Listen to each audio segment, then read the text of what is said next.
Prenons un immense immeuble de bureau. Un de ces grands cubes de verre là où des centaines de personnes s'entassent tous les jours. Et disons que dans ce bâtiment, l'alarme incendie se déclenche absolument tous les matins. Ah ouais, l'enfer sonore dès le café, quoi. Mais totalement. Au tout début, c'est la panique.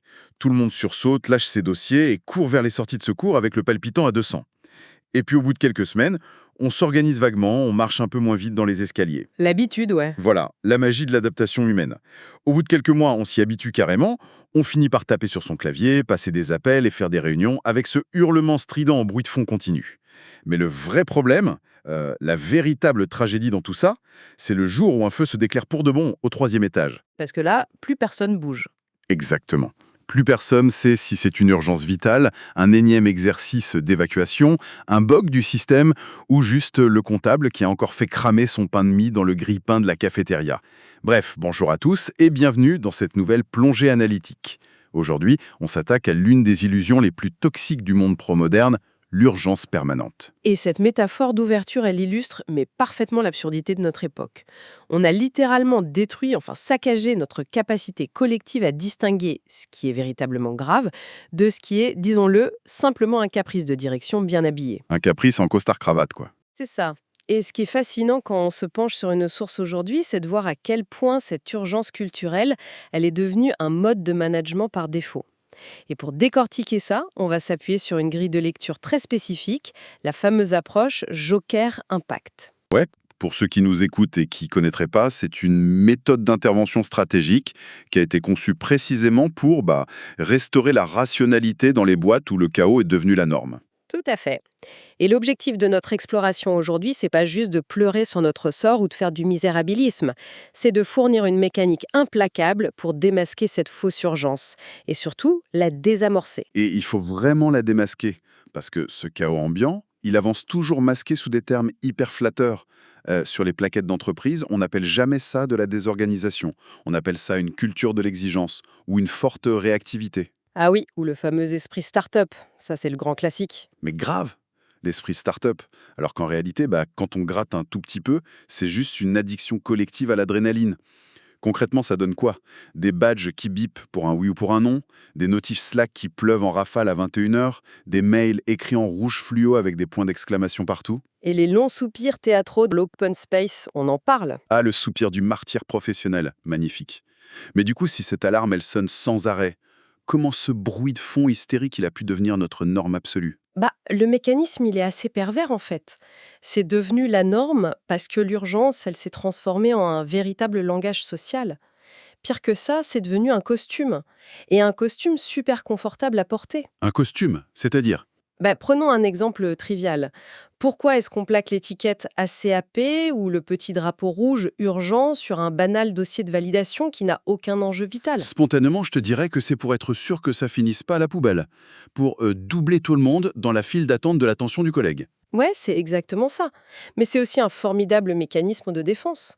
Très souvent, déclarer une urgence absolue, ça permet de masquer le fait qu'on a soi-même dramatiquement manqué d'anticipation. Ah ouais, donc le gars est en retard, et pour pas que ça se voit, il allume les sirènes. C'est ça. En allumant le gyrophare de l'urgence collective, tu transfères purement et simplement ton propre retard ou ta propre incompétence à planifier sur les épaules du groupe. Et ce costume d'urgence, il dissimule des failles structurelles béantes. Ça permet à une direction de ne pas avouer qu'elle navigue à vue. Ça permet aux managers de fuir leurs responsabilités premières. Qui est de faire des choix, on est d'accord. Exactement. Dire non à des trucs. Exactement. Gérer, c'est renoncer. Mais là, personne renonce. Et au final, ça permet à tout le monde de s'agiter frénétiquement pour se rassurer sur sa propre utilité. D'ailleurs, les sources utilisent une image hyper cruelle, mais tellement vraie. Un hamster sous cocaïne dans sa roue, il a l'air extrêmement engagé, il transpire, il court très vite. Mais il va nulle part. Voilà. Brasser de l'air, ça n'a jamais été synonyme de création de valeur. Cette image du hamster, elle est terrible. Mais si on regarde la mécanique interne de cette fameuse roue, qu'est-ce qui l'a fait tourner en vrai? Parce que nos sources, elles parlent de 5 grandes absences que ce costume de l'urgence a cette camoufler. Ouais, c'est une autopsie en règle. La première absence, et c'est vraiment la racine du mal, c'est l'absence de hiérarchie des sujets. Quand une direction est incapable de dire « Ok, voici notre priorité numéro 1 et voici ce qui est secondaire », la nature a horreur du vide. Donc tout devient prioritaire. Tout remonte à la surface avec exactement la même intensité. Une panne de serveur qui bloque les ventes et, je sais pas, le choix de la couleur du logo pour la newsletter interne. Les deux reçoivent le même traitement émotionnel. C'est fou quand on y pense. Ce qui nous mène logiquement à la deuxième absence. S'il n'y a pas d'hiérarchie, il n'y a pas de règle sur ce qui a le droit d'interrompre le travail. Conséquence directe, ouais, personne sait ce qui justifie de déranger un collègue. Donc chacun improvise en fonction de son propre niveau d'angoisse. Et comme il n'y a pas de règle d'interruption, on glisse vers la troisième absence, l'absence de délais normaux. Tout est pour hier, quoi. Puisque rien n'est cadré ni anticipé en amont, chaque demande qui atterrit sur un bureau est automatiquement exigée pour la minute qui suit. Mais c'est presque un aveu d'impuissance du management, ça. Et ça, c'est la quatrième absence, non. Le courage managérial. Pour moi, c'est la pire. Ah bah c'est la plus toxique, clairement. Plutôt que de regarder un client ou un grand patron dans les yeux pour lui dire « Écoutez, non, ce sera pas prêt ce soir, parce qu'on a d'autres impératifs stratégiques », on préfère s'écraser. On dit oui à tout le monde. En fait, on achète la paix sociale immédiate en sacrifiant la santé mentale de ses propres équipes. C'est un résumé parfait. Le manager refuse d'assumer la frustration du demandeur, donc il la reporte sur l'exécutant en bout de chaîne. Ce qui génère inévitablement la cinquième et dernière absence, la mort pure et simple d'un rythme de travail sain. Tu m'étonnes? Les gens travaillent plus par phase de concentration profonde. Non, c'est fini ça. Ils ne font que subir une succession ininterrompue de micro-sollicitations toute la journée. Et le pire, c'est que pour justifier ce vide intersidéral d'organisation, il y a un mot magique qu'on nous sert à toutes les sauces en entreprise. L'agilité. Franchement, est-ce que ce terme c'est pas devenu la plus grosse arnaque du monde professionnel? Oh si, complètement dévoyé. À l'origine, c'est une vraie méthode intelligente. Mais aujourd'hui, c'est comme, je sais pas, vaporiser un désodorisant bas de gamme au-dessus d'une poubelle en feu et appeler ça un barbecue. L'agilité, c'est juste l'excuse toute trouvée, le joker qu'on dégaine pour justifier qu'on change de cap 3 fois dans la même journée. Juste parce qu'un directeur a eu une idée lumineuse sous sa douche le matin? C'est ça. Et face à cette mascarade, ceux qui nous écoutent peuvent faire une petite introspection assez inconfortable. On peut se demander où on se situe là-dedans. Est-ce qu'on fait partie de ceux qui collent un drapeau rouge sur le moindre mail pour se donner l'illusion d'exister? C'est une vraie question.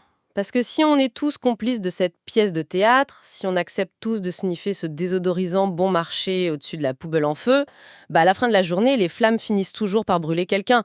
Le coût de cette improvisation généralisée, il s'évapore pas par magie. Non, il est épongé par les gens. Ce chaos, il est littéralement métabolisé par le système nerveux des collaborateurs. Et ce coût humain, il est d'une tristesse absolue. Prenons une scène super banale, vécue par l'exécutant moyen. Vas-y. On imagine un développeur ou un analyste qui a enfin réussi à s'isoler. Il est dans le flow, il assemble des idées complexes, il a construit une architecture mentale qui lui a pris bien 40 minutes à mettre en place. Et là, bing, une petite bulle pop sur son écran avec ce son hyper stressant et le message fatidique « Dis, tu peux me faire ça vite fait ». Ah, la phrase qui tue, l'interruption la plus destructrice du monde moderne. Pourquoi c'est si coûteux, biologiquement parlant? Parce que le cerveau humain, c'est pas un ordinateur avec des fenêtres qu'on réduit d'un simple clic. Ce petit vite fait, il oblige la personne à geler sa pensée complexe, à fermer d'immenses tiroirs cognitifs dans sa tête pour en ouvrir des nouveaux, sans aucun contexte. Tout ça pour bricoler une réponse en urgence et calmer l'angoisse de l'autre. Voilà. Et après, il faut essayer hyper péniblement de retrouver le fil de ce qu'on faisait 20 minutes plus tôt. Le résultat, c'est qu'à la fin de la journée, tu retrouves cette personne, elle court dans les couloirs, elle a un gobelet de café froid à la main, des cernes pas possibles, et elle lâche cette phrase qui résume le drame de la vie de bureau. J'ai couru partout aujourd'hui, mais j'ai absolument rien terminé. C'est glaçant de réalisme. Et si on décortique ça cliniquement, on touche à un concept clé en psychologie du travail. La fatigue sale. Faut bien faire la distinction. Il y a une fatigue qu'on pourrait dire propre ou noble. C'est celle que tu ressens après un marathon ou après avoir bouclé un dossier super ardu. T'es crevé, mais t'es content, quoi. Exactement, tes circuits de récompense s'activent, tu dors bien, mais la fatigue sale, c'est l'inverse. C'est pas la fatigue de l'accomplissement, c'est la fatigue de la fragmentation. C'est l'épuisement d'avoir été dérouté, aspiré et recraché par 20 micro-tâches différentes. C'est le sentiment d'être un pantin désarticulé. Mais alors, quand on cherche les responsables de cette fatigue sale, la réponse facile, c'est de dire que c'est la faute des managers tyranniquement. On tape sur les chefs et on passe à autre chose? Ce serait beaucoup trop simple. La réalité, et ça va piquer un peu, c'est que cette fatigue sale, elle est co-créée. Il y a une responsabilité partagée. D'un côté, oui, la hiérarchie porte une lourde culpabilité. Un mauvais management, ça n'agit pas comme un transformateur électrique qui réduirait le voltage avant de le passer à l'équipe. Ça agit comment du coup? Comme un simple câble haute tension, le directeur reçoit un coup de pression d'un client, il panique, il absorbe rien, il filtre rien du tout et il balance une décharge de 10 000 volts d'anxiété directement sur le clavier de son équipe. C'est l'urgence héritée. L'absence d'anticipation en haut se transforme en exigence d'héroïsme en bas. Le toboggan de la panique, quoi. Ça descend toujours à une vitesse folle. Mais tu disais que l'équipe, les salariés, ont aussi leur part de responsabilité. C'est pas un peu dur pour le pauvre employé qui se prend les 10 000 volts? C'est très dur à entendre, mais c'est une réalité clinique. L'équipe, elle se complaît souvent de manière hyper inconsciente dans le rôle du sauveur. Faut avouer qu'il y a une gratification narcissique énorme à se rendre indispensable. Ah, le syndrome du pompier de service.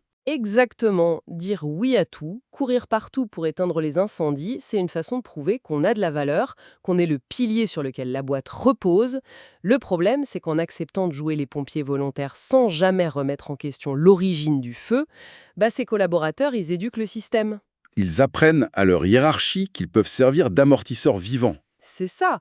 Et ils finissent en burn-out, tout simplement parce qu'ils ont accepté de devenir le service après-vente d'un pilotage désastreux. Waouh!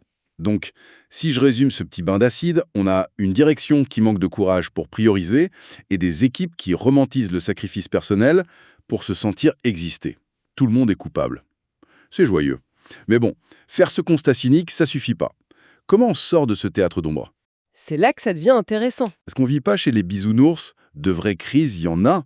Un risque légal imminent, un serveur qui crache, ça existe. Si on veut gérer ça, faut impérativement tuer les fausses urgences pour redonner de l'oxygène au vrai. Comment une organisation adulte, elle désamorce cette bombe? C'est le point de bascule. Pour redonner de la lisibilité, faut arrêter les grandes déclarations d'intention et implémenter des règles chirurgicales. C'est ici que l'approche Joker Impact prend tout son sens. Il s'agit de repenser la structure même de l'attention. Comme dit Sophia, la consultante stratégique de Joker Impact, certaines cartes changent une partie, d'autres changent un destin. Et donc, on change le plateau de jeu. Mais concrètement, cette grille de tri, elle marche comment? C'est juste faire une liste de 1 à 10? Ah, surtout pas. Une liste de 1 à 10, psychologiquement, tout finit par glisser vers le numéro 1. Non, c'est une classification par l'impact direct, sur 4 niveaux. Le niveau 1, c'est le critique. C'est simple, l'impact est dévastateur si on ne traite pas le sujet à la seconde. Le serveur de paiement est down, le toit de l'usine s'effondre. Ok, la vraie crise. Voilà. Là et seulement là, on a le droit d'interrompre immédiatement le travail de quelqu'un. Donc le droit à l'interruption, ça devient une exception vitale, et plus un mode de communication par défaut. Et le niveau 2? Le niveau 2, c'est l'important. C'est un sujet à fort enjeu, mais, et c'est la nuance fondamentale, il n'y a aucune nécessité fonctionnelle de saboter la journée en cours. On n'hurle pas dans l'open space, on planifie ça de manière rigide dans une fenêtre de tir un peu plus tard. Ok. Le niveau 3, j'imagine que c'est le tout venant. Le à traiter, ouais, c'est le flux normal. Le monde va continuer de tourner si c'est fait cet après-midi ou demain matin. Et le niveau 4, je sens que c'est là que se trouve le cœur du réacteur, c'est le fameux bruit. Absolument. Le bruit. C'est la demande floue. Le mail envoyé à 20 personnes en copie juste pour se dédouaner. L'angoisse d'un chef de projet qui veut juste être rassuré. Ce niveau-là n'a pas droit de citer. Il justifie aucune action. Il est purement et simplement renvoyé à son émetteur pour clarification. C'est radical, mais la force de cette méthode, c'est pas sa complexité en fait, c'est sa clarté. Elle oblige la boîte à écrire noir sur blanc ce qui a le droit légitime d'interrompre un cerveau humain et ce qui n'en a plus le droit. Le pouvoir d'écrire l'interdit. Et n'a plus le droit de briser la concentration. On libère une charge mentale colossale. Le salarié, il n'a plus à deviner la gravité émotionnelle d'un message. Il regarde la grille. C'est la règle qui décide, pas l'ego. Mais attends, une fois que ces jolies règles sont affichées au mur, comment on empêche l'angoisse de revenir par la fenêtre dès le mardi d'après? Parce que les vieilles habitudes ont la peau dure. La réponse tient en un mot. Le rythme. La nature entière a besoin de rythme pour fonctionner. Si tu enlèves le rythme cardiaque, il reste quoi? Un électrocardiogramme plat ou une fibrillation? L'arrêt cardiaque, quoi. En entreprise, sans rythme, il n'y a que des coups de sonnette aléatoires et de la fibrillation. C'est super juste. Et pour illustrer ça, les sources racontent l'histoire hyper positive d'une équipe qui réussit enfin à imposer ce rythme. Ils mettent en place un point de tri quotidien hyper strict de 10 minutes chaque matin. Et attention, c'est pas le stand-up meeting où on raconte son week-end, hein. Non, c'est chirurgical. Purger les blocages et acter dès 9 heures ce qui est critique, important, ou si c'est juste du bruit. Bilan des courses, génial. Fini les slacks qui hurlent à 15 heures, baisse de la tension artérielle générale, et surtout, lors d'un point mensuel, il capte un truc de dingue. Il réalise qu'une urgence qui se répète 3 mois de suite à la même date, c'est pas une urgence. C'est un problème structurel bien déguisé. Voilà. Soudainement, l'équipe passe d'un troupeau de pompiers épuisés à un groupe d'architectes qui répare la plomberie. Le cerveau respire enfin. C'est la bascule absolue entre subir son environnement et le piloter. C'est l'antidote à la panique. Bon, je vais jouer l'avocat du diable de seconde, parce que c'est mon rôle. Tout ça est merveilleux sur le papier. Les beaux tableaux, les 10 minutes le matin, mais on connaît la vraie vie. Quand la crise frappe, quand un client pète un câble et menace de rompre un gros contrat, ou quand le grand patron déboule en exigeant des réponses pendant 10 minutes, la pression sociale est d'une violence inouïe. C'est là que ça craque, généralement. La théorie s'effondre. Comment on fait concrètement, dans le feu de l'action, face à une figure d'autorité qui te hurle dessus, pour pas redevenir le paillasson du système Hermo? Et c'est précisément là que la méthode Joker Impact sort les dents, avec leur protocole anti-panique. C'est pas un outil de gestion du temps, ça. C'est un bouclier psychologique en 5 étapes, conçu pour geler l'hystérie à la seconde où elle se présente. Ça force la rationalité à revenir dans la pièce. Ok, je suis curieux. C'est quoi la première étape? L'étape 1, c'est nommer. Face à la personne qui arrive en hurlant que c'est urgent, tu la forces à verbaliser. D'accord, c'est urgent en vertu de quel risque exact pour l'entreprise? On éteint l'émotion pour revenir aux faits. On bloque la crise de nerfs pour exiger de l'info. J'adore. Ensuite? L'étape 2, c'est mesurer. On pose la question fatidique. Que se passe-t-il factuellement si le traitement de cette demande est décalé à demain matin? Souvent, la réponse c'est rien, mais l'obliger à le dire, ça détruit l'illusion d'urgence. Implacable. Et la 3? L'étape 3, c'est la plus redoutable. Arbitrer. C'est là qu'on renverse le rapport de force. On demande à l'émetteur « Très bien, mon équipe est à 100% de sa capacité. Qu'est-ce qu'on interrompt, qu'est-ce qu'on sacrifie officiellement aujourd'hui pour faire de la place à ta demande ?» Ouh, c'est brillant ça. On refuse de jouer l'homme orchestre magique. On prend le singe qui est sur notre épaule et on le remet sur la sienne. C'est plus à l'employé de faire des heures sup en cachette, c'est au boss d'assumer publiquement qu'en faisant passer le projet A, il accepte de saboter le projet B. Le transfert de responsabilité est immédiat. Ce qui nous amène à l'étape 4, tracer. On note, par écrit, qui a pris la responsabilité de cette interruption et du sacrifice du projet B. Et on laisse une trace. Toujours. Et enfin, l'étape 5, prévenir. Une fois la poussière retrouvée, on exige une autopsie pour comprendre comment on en est arrivé là, pour éviter la récidive. En fait, poser ces 5 questions, c'est pas faire de la mauvaise volonté. C'est exiger le respect cognitif élémentaire. C'est un vrai crash test de la personnalité pro. Au-delà des méthodes, ça renvoie notre auditoire à une introspection assez profonde. Face à une énième demande aberrante, flanquée d'un drapeau rouge urgent, est-ce qu'on a le courage de regarder son N+1 dans les yeux pour lui dire « Qu'est-ce qu'on décale pour faire ça ?» Ou est-ce qu'on va encore ravaler notre fierté, dire oui, et annuler notre soirée pour éponger l'incompétence du système? Réclamer ce cadre rationnel, c'est le geste le plus professionnel qui soit. C'est la seule façon de protéger la vraie valeur ajoutée de la boîte. Si on devait synthétiser tout ça avec un cynisme bienveillant, ce culte de l'urgence permanente qu'on nous vend comme le summum du dynamisme, c'est pas une preuve de vitalité économique, c'est juste de la confusion sous perfusion d'adrénaline. Et il y a une loi biologique. Un système qui dérègle l'ordre de ses priorités finira par dérégler les êtres humains qui le font tourner. On ne peut pas exiger de cerveaux humains qu'ils produisent des idées brillantes tout en ayant l'impression que le bâtiment est en feu. L'analyse de nos sources nous laisse sur une arme de défense intellectuelle massive. La prochaine fois qu'une tâche arrive avec l'étiquette absolue, faut oser bloquer le système une seconde. Faut oser poser cette question. Ce sujet est-il vraiment urgent ou a-t-il simplement été mal préparé ? La douche froide salvatrice. Et pour clore cette analyse, laissons ceux qui nous écoutent sur un petit vertige philosophique. Si demain matin, par un coup de baguette magique, on retirait de nos organisations absolument toutes les fausses urgences, tout le bruit de fond, toutes ces crises inventées, combien d'entre nous se retrouveraient soudain face à un vide angoissant? Combien seraient terrorisés à l'idée de réaliser que, pendant des années, nous avons tragiquement confondu notre valeur professionnelle avec notre simple essoufflement? Sur ce, prenez le temps de respirer, d'éteindre l'alarme incendie de votre esprit, et à très bientôt pour une nouvelle exploration analytique.